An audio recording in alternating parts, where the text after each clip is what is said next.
Hello, it is Jess from the YouTube channel Jess Reviews. Today, I'll be reviewing the 1997 comedy about a friend group of middle-aged men stripping for money due to unemployment.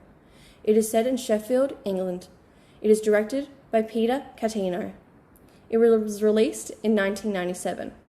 It is the full Monty. This is my review. I'll now talk about the social issues in the film. The film explores many social issues particularly relevant to gender roles in British society, including unemployment issues and class issues.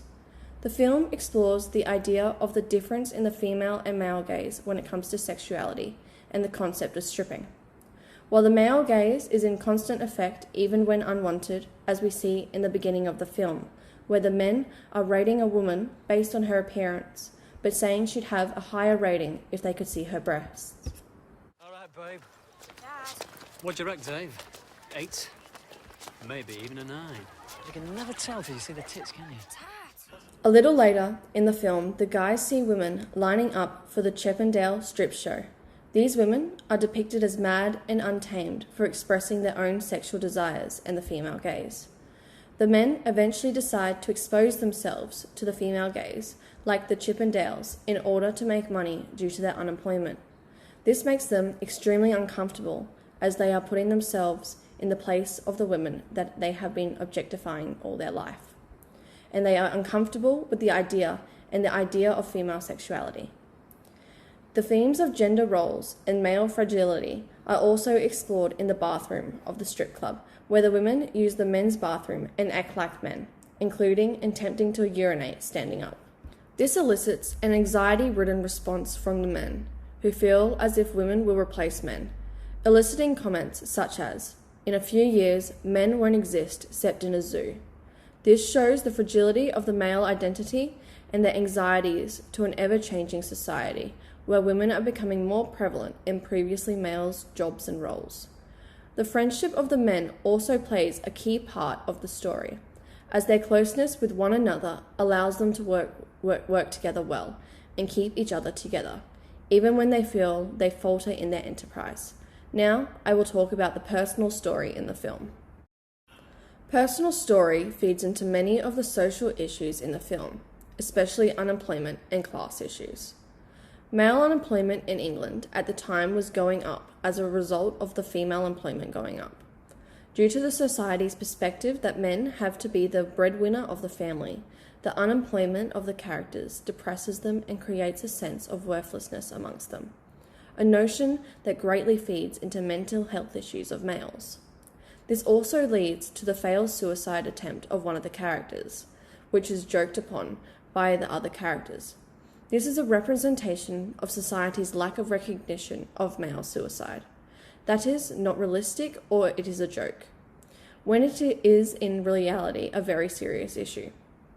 Lack of ability to provide for one's family feeds into class issues as well, especially the struggles of the middle class in terms of income and loss of income.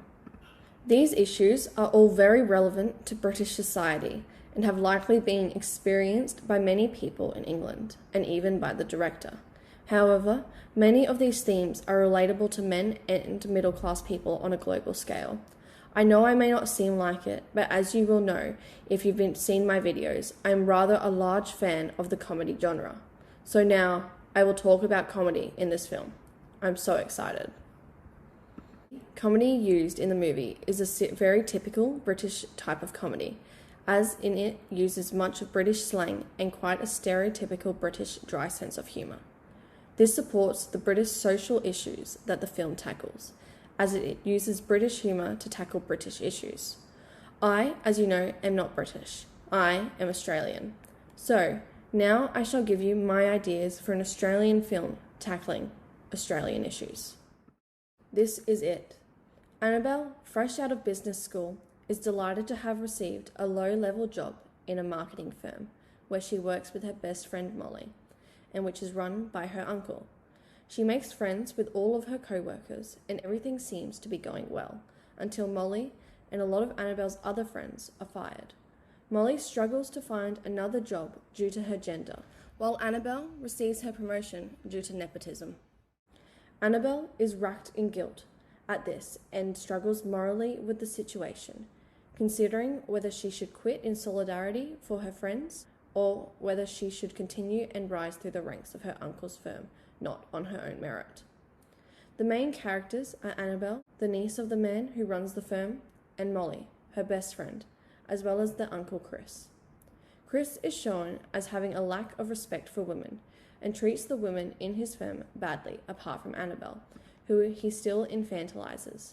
But he still treats her better than other women in the firm. The ideas that will be coloured are the issues of women's rights in the workplace, women's employment rates, and the effects of the pandemic on employment in Australia in general. It will also explore the methods in which women feel that they are forced to use in order to get promoted and do well in comparison to men, who typically have it easier. Personal story will inform my film because I know people who have been affected by these issues and have seen them in the media and people's lives. I also worry about said issues happening to me in the future, as many women do. Finally, I will examine aspects of British social realism used to inform my narrative, mise-en-scene, and themes. As it is associated with British social realism, the film will focus on the issues of gender in a narrative that follows these hardships. They experience and they eventually provide some hope and solution for Annabelle's situation, using real-life urban areas like many British social realism films use, with the main characters in the forefront and others in obviously similar situations in the background. Will create mise-en-scene that shows the audience the seriousness and reality of this issue. The unemployment rate has affected many people around the world, not just Australians. One of the common themes seen in British social realism that will also take forefront in this film is economic hardship and unemployment.